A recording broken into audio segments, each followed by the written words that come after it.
আসসালামু আলাইকুম ওয়া রাহমাতুল্লাহ। আজকের এই ভিডিওটি হতে পারে আপনার জন্য অনেক গুরুত্বপূর্ণ। আমরা বেশিরভাগ মানুষ দোকানে গিয়ে বিদ্যুৎ বিল দিয়ে থাকি। এতে আমাদের 10 টাকা সার্ভিস চার্জ দিতে হয় এবং সময়ের অনেক ক্ষতি হয়। আমরা কিভাবে নিজের বিকাশ অ্যাকাউন্ট থেকে বিদ্যুৎ বিল পরিশোধ করব সেটা আমি আপনাদেরকে A to Z সুন্দরভাবে দেখিয়ে দেব। আশা করি শেষ পর্যন্ত ভিডিওটি দেখবেন। চলুন শুরু করা যাক।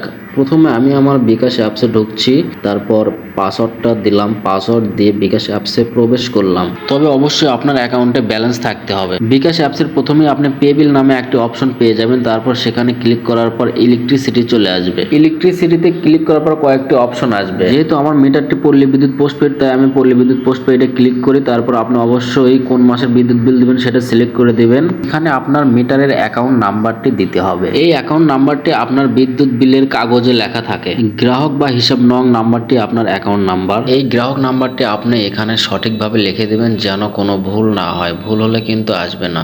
নাম্বারটি দেওয়া শেষ হলে তারপর প্রোটেক্ট টু প্লে অপশনে ক্লিক করে দিবেন। তারপর আপনার বিল কত বাকি আছে এখানে লেখা থাকবে। যেহেতু আমার 1118 টাকা বাকি, সেটা চলে এসেছে। এরপর ট্যাপ টু কন্টিনিউ ক্লিক করে ইন্টার পিন নাম্বার, অর্থাৎ আপনার বিকাশের পিন নাম্বারটি দিবেন। অবশ্যই আপনার টাকা থাকতে হবে। তারপর ট্যাপ করে ধরে রাখবেন।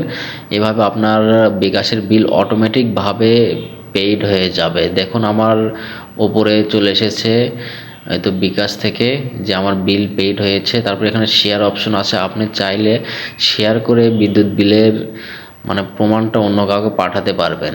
আবার নেক্সট করে এখানে একটি ডাউনলোড রিসিপ্ট নামে অপশন আছে, আপনি চাইলে আপনি বিকাশ বিল দিয়ে দিলেন সেটা রিসিপ্ট আকারে পেয়ে যেতে পারবেন। এটা বিকাশের নতুন একটি আপডেট ভার্সন। এভাবে খুব সহজে আপনি আপনার বিকাশ অ্যাকাউন্ট থেকে খুব সহজেই বিদ্যুৎ বিল পরিশোধ করতে পারবেন। আর ভিডিওটি শেষ পর্যন্ত দেখার জন্য আপনাদের সবাইকে জানাই ধন্যবাদ।